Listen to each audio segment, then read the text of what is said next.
అందరికీ షలోం. ప్రార్థన.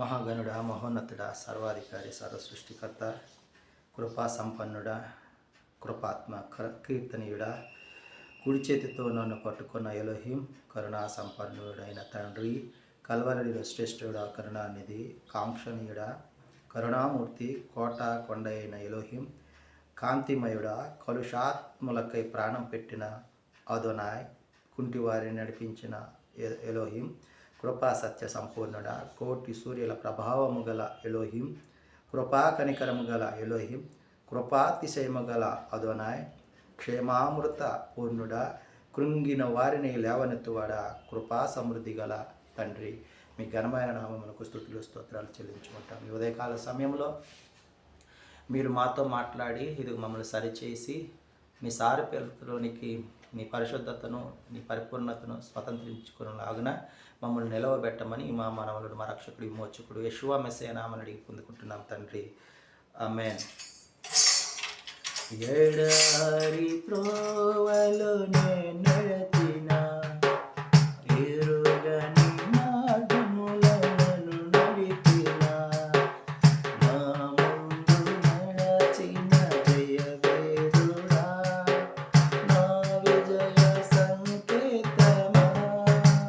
ఎడారి త్రోవలో నేను నడచిన, ఎరుగని మార్గములను నడిపిన, నా ముందు నడచిన జయవీరుడా, నా విజయ సంకేతమా.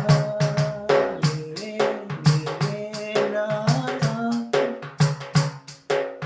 నీవే నా ఆధారము, నీవే నా ఆనందము, నీవే నా ఆధారము. సుమధుర స్వరముల గానాలతో, వేలాది దూతల కళములతో కొనియాడబడుచున్న నా యేసయ్యా, నీకే నా ఆరాధన. 2 దినవృత్తాంతాల గ్రంథము 6వ అధ్యాయము 49వ వచనం నుంచి మనం ధ్యానించుకుంటూ ఉన్నాం.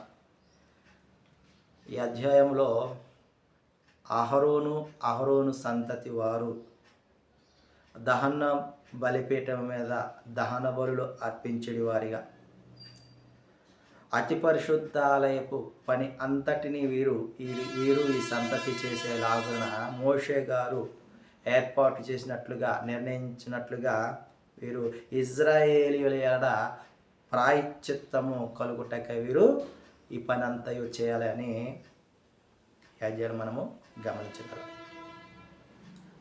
అహరోను కుమారుడు ఎలియాజు కుమారుడు ఫినెహాసు కుమారుడు అబిషువ కుమారుడు బుక్కి కుమారుడు ఉజ్జీ కుమారుడు జరాహ్య కుమారుడు మెరాయోతు కుమారుడు అమర్యా కుమారుడు అహిటూబు కుమారుడు సాదోకు కుమారుడు అహిమయస్సు.